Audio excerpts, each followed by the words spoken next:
Oke lur, Bismillahirrahmanirrahim. Bismillahirrahmanirrahim. Assalamualaikum warahmatullahi wabarakatuh. Assalamualaikum semuanya saudaraku dimanapun berada, muslimin dan muslimat. Berjumpa kembali dengan saya Marpeji Channel. Oke lur, santai-santai dulu. Oh ya, kita doa dulu ya yo. Istiqomah, semoga kita selalu dalam perlindungan Allah Subhanahu wa taala dari segala macam bencana, dari malapetaka, dan juga diberikan rezeki yang halal dan barokah dunia akhirat. Amin amin ya rabbal alamin. Oke lur, santai-santai dulu sambil menapak di depan. Sebagaimana kita ketahui semua ya, paranormal, terus juga para raja-raja Nusantara keturunan atau silsilahnya yang tahu bahwasanya nanti akan ada seorang pemimpin akhir zaman di tahunnya sih belum tahu, cuma tanda-tandanya sudah terbaca semua lur, sudah keluar semua gitu loh. Jadi tahun inilah ya kan, mulai tahun 2000 berapa itu Corona 18 ya kalau tidak salah, hingga sampai saat ini 2025 berapa tahun nggak terasa ya kan. Nah, itu tanda-tandanya kalau orang yang paham dan mengerti itu adalah sebuah pertanda. Dan juga orang-orang kita, orang-orang Nusantara ya, dari keturunan para raja-raja Nusantara kita, dan juga paranormal yang tahu itu, yang mengerti tentang Satrio Miningit ini, banyak yang menantikan, akan banyak yang menunggu, termasuk ini juga lur, para keturunan dari Rasulullah Shallallahu Alaihi Wasallam dan juga dari para sahabat itu banyak yang hijrah ke Nusantara ya kan banyak orang-orang Arab itu ya kan. Tapi hendaknya kesampingkan dulu masalah polemik yang kemarin terjadi ya tuh, yang sempat heboh ya kan. Itu bukan itu lur. Kenapa banyak yang hijrah keturunan dari Rasulullah ya toh, yang juga banyak dari beliau-beliau ini menjadi para wali, termasuk Wali Songo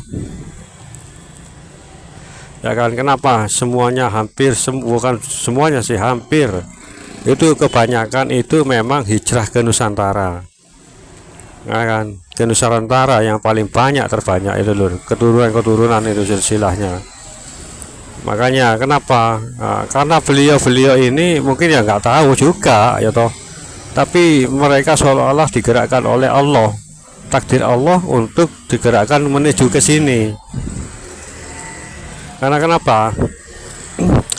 Karena ya keturunan dari bukan karena kenapa? Karena di sini tempat lahirnya Satrio Miningit atau Imam Mahdi itu loh.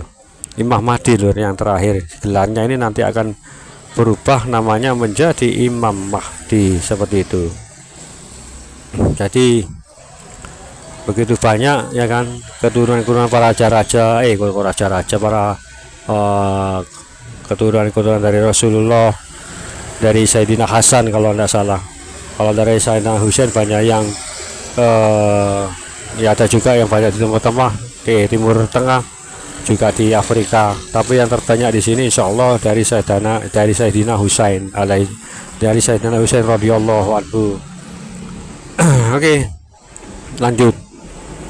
Disinilah tempat memang dalam video saya kemarin ya toh, bahwasanya itu benar Nusantara atau Indonesia ini menjadi pusat dunia, pusat mercusuar, pusat pemerintahan seluruh dunia. Jadi kita, walaupun kita orang-orang katakanlah yang mayoritas yang di Pulau Jawa lah, katakanlah ya, seumpama contoh orang Jawa ya kok.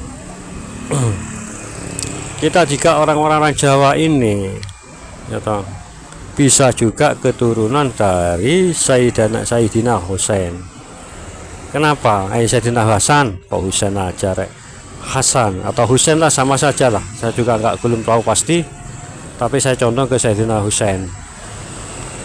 Kenapa kok orang-orang Jawa itu banyak? Karena yang keturunan dari Arab sana yang hijrah ke Nusantara itu ya kebanyakan menikah atau berumah tangga dengan warga-warga atau pribumi, ya kan, hingga beranak pinak seperti itu ya toh, dengan keturunan seperti itu.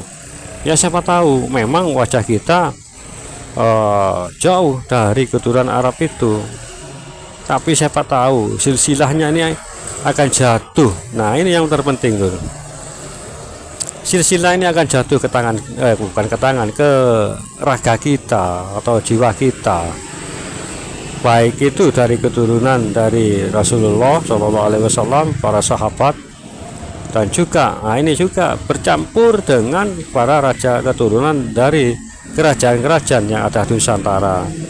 Nah ini tuh, siapa tahu kan seperti itu, karena semua saja bisa terjadi loh, semua bisa terjadi walaupun kita tidak tahu apa-apa, atau mungkin hingga pada waktunya nanti kita akan terpilih.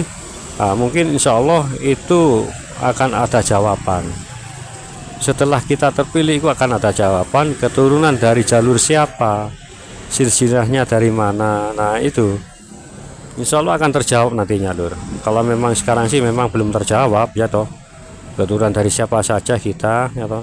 Tapi yang insya Allah kebanyakan dari orang-orang yang membuat berkomentar atau yang kreator-kreator YouTube yang lainnya itu punya keturunan seperti itu, atau punya silsilah dari atasnya itu seperti itu, entah baik dari kerajaan, entah itu dari para wali, entah itu dari kerajaan keturunan dari Rasulullah SAW atau para sahabat.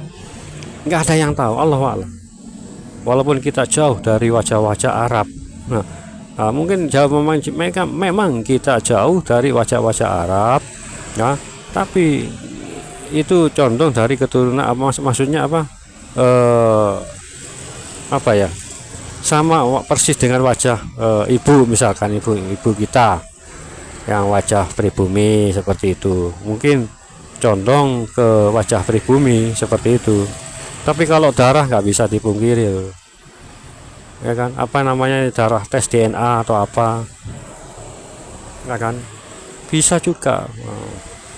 Coba bayangkan kalau misalkan tes DNA itu murah atau katakanlah murah seperti ongkosnya 50.000 lah, ya bisa juga kita dites atau keturunan dari mana saja, kan bisa mengobati rasa penasaran lah seperti itu. Jadi kita wajah-wajah pribumi, bisa juga kita keturunan dari para wali-wali dari orang-orang Arab, dari keturunan para sahabat dari Rasulullah SAW. Kan nggak ada yang tahu ya, nggak ada yang tahu ya kan. Itu tadi kalau soal tes DNA murah ya bisa saja kita penasaran ya, ingin tahu, jangan Allah alam ya kan. Oke Lur, santai-santai dulu sambil melihat pemandangan di depan. Sebuah misteri Lur, kita ini misteri lah. Walaupun kita orang biasa seperti kita ini ya toh, yang katakanlah miskin lah atau apa, siapa tahu kita pun juga ada keturunan dari silsilah orang-orang yang seperti itu. Allah a'lam, gak ada yang tahu. Karena ini nanti akhir zaman ini semua akan terbukti. Semua akan terbukti dengan munculnya Imam Mahdi ini. Tapi kebanyakan insya Allah yang banyak terpilih itu dari orang-orang biasa, kalangan biasa, itu yang akan diangkat derajatnya oleh Allah, bukan orang-orang yang sudah terkenal atau dikenal. Allah alam juga bisa juga dari golongan itu, tapi saya yakin yang paling terbanyak dari keturunan dari orang-orang yang biasa seperti kita Itu saya yakin, bukan yakin-yakin sih, saya yakin yang terbanyak dari pengikut Satrul Bening itu adalah orang-orang dari kalangan bawah. Rakyat jelata, rakyat ya katakanlah sehari-harinya mencari uang atau nafkah hanya cukup untuk makan sehari-hari. Kalau urusan besok enggak